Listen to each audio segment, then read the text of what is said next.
हमारे यहाँ कुएं, ट्यूबवेल और बोरिंग के पानी को सेहत के लिए मुफीद तरीन तस्वुर किया जाता है।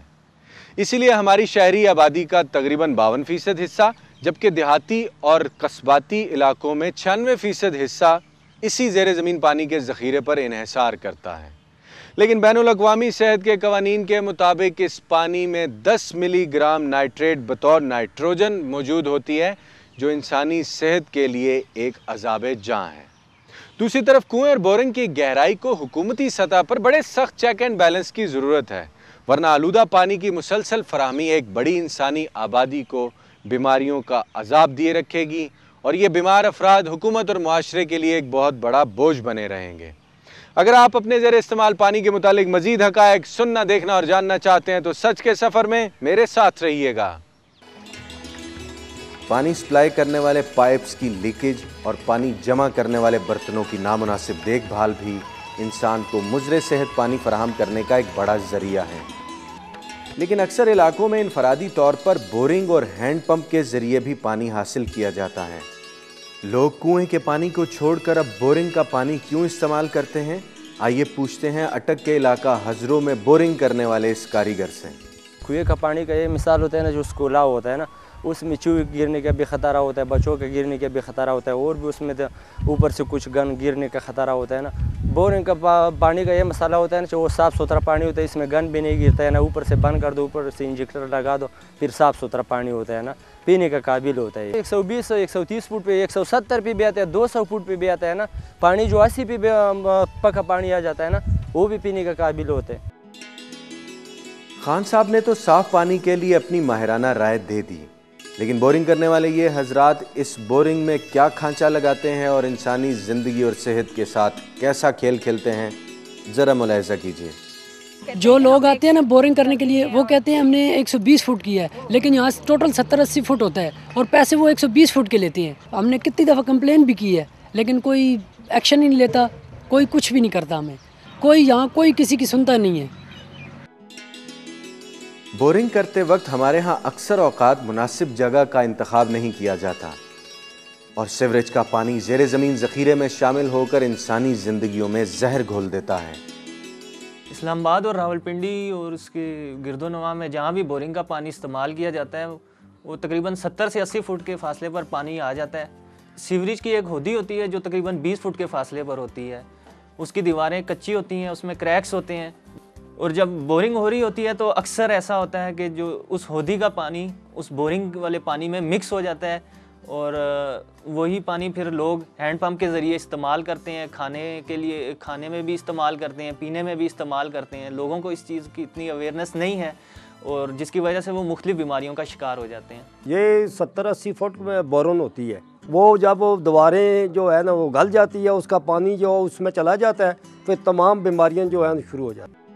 बज़रिया बोरिंग और ज़ेरे ज़मीन पानी का हुसूल हमारे यहाँ बड़ा सेहत बख्श समझा जाता है, लेकिन डॉक्टर तलहा इससे हरगिज़ मुत्तफ़िक नहीं है।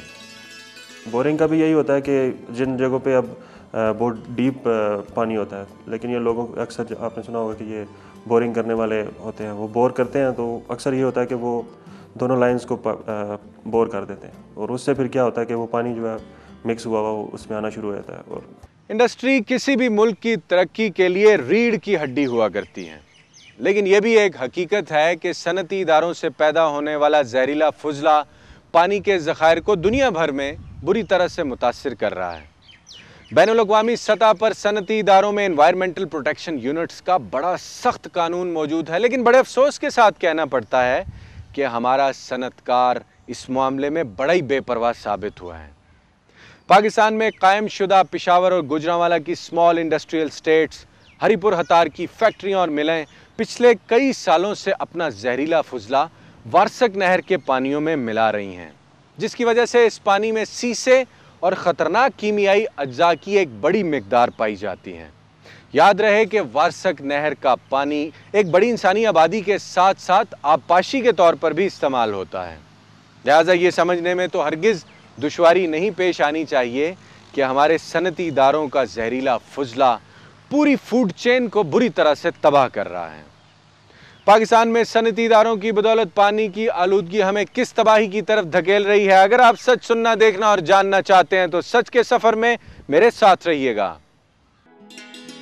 आइए अब आपको सनती रियासत हतार लिए चलते हैं। तकरीबन 750 फैक्ट्रियों और मिलों के बीच बसने वाली 25,000 की इंसानी आबादी को यहाँ पानी के मुताल्लिक क्या मसाइल हैं, आप भी सुनिए।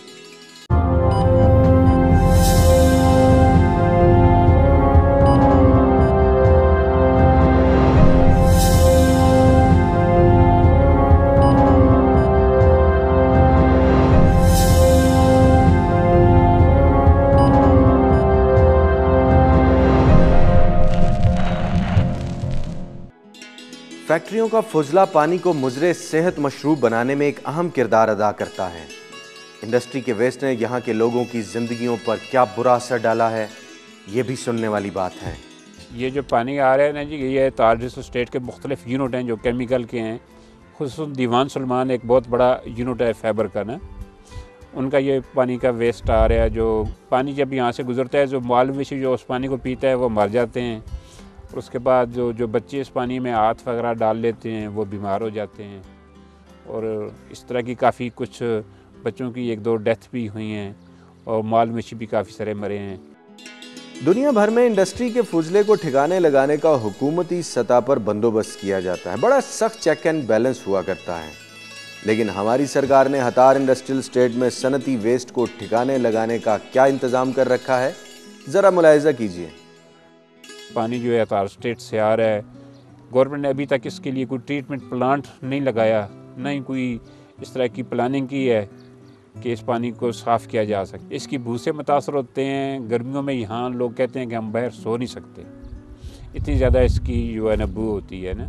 पानी की हमें बहुत ज़्यादा तकलीफ़ है। तकरीबन 4-5 साल से ये हमारे बच्चे बीमार हो रहे हैं। कोई भी यहाँ आता है और देख के चला जाता है, इसका कोई हल नहीं हो रहा। ये हमारा गांव नहीं है, तकरीबन 4-5 गांव इसके साथ और लगते हैं, वो भी मुतासर हो रहे हैं, मगर नहीं आगे कुछ हो नहीं सकता ना इसका। जानवर तो सर ये पानी पीते नहीं, अगर पी लें तो मर जाते हैं। बच्चों को ज़्यादातर बुखार होता है, टाइफाइड होता है, ये 2 बीमारियां आम हैं यहाँ पर। हमें साफ पानी नहीं मिलता, हम गंदे पानी से बीमार हो रहे हैं। हतार सनती रियासत में इंसानी आबादी को पानी से मुताल्लिक और क्या क्या शिकायतें हैं, आइए सुनते हैं पानी की कहानी एक सियासी शख्सियत की ज़ुबानी। क्योंकि हम लोग पानी पीते हैं कुओं का, वाटर सप्लाई स्कीम तो कोई है नहीं है, तो कुओं में भी यही असर जा रहा है। कुओं के पानी का रंग भी तकरीबन तब्दील हो चुका है और जायके में भी उसमें फ़र्क है। अक्सर लोग जो हैं वो दिल की बीमारी और कैंसर जैसी उन बीमारियों में ये मुब्तला हो रहे हैं। लेकिन इन 5 सालों में 5-6 अमवात जो हैं वो कैंसर वाले इससे हुए हैं। दिल के मरीज़ जो हैं वो कुछ 2-4 अमवात भी हुई है और कुछ लोग अब भी इससे मुतासर हैं। ये हैं जावेद अहमद, पेशे के एतबार से सोशल रिसर्चर हैं। हतार इंडस्ट्रियल स्टेट के कंटामिनेटेड वाटर पर इनकी अच्छी खासी रिसर्च है। जो नीचे तो नहर है, ज़मीन के नीचे नहरें तो नहीं है, ज़मीन के नीचे वही पानी जाता है जो ज़मीन से होके जाता है। अगर ज़मीन पे वो होगी आलूदगी होगी, आलूदगी में से गुजर के पानी नीचे जाता है जो बारिश का भी होता है, तो वो ऑलरेडी कंटेमिनेटेड होता है। वो इसके अलावा जो वाटर कंटेमिनेशन मैंने आपको बताई, जो SDA ने अखबार में एक इश्तिहार दिया था, उसमें आयरन, कॉपर, जिंक और लेड जैसे कंटेमिनेंट्स वो पाए जाते हैं। वो उसकी सूरत हाल वो देख लें कि लोगों के जानवर हों या इंसान हों या फसलें हों, वो सब तबाह हो रही हैं। तो यहाँ पे पानी का भारीपन है वो ज़्यादा था, और दूसरा ये था कि नाइट्रेट्स, उसमें नाइट्रेट्स जो है थे उनकी अंडरग्राउंड वाटर में उनकी वो ताकत थी। इस वजह से ये NIH ने लेबॉर्ट्री ने ये टेस्ट किए थे और उन्होंने कहा था कि ये अंडरग्राउंड पानी जो है पीने के काबिल नहीं रहा।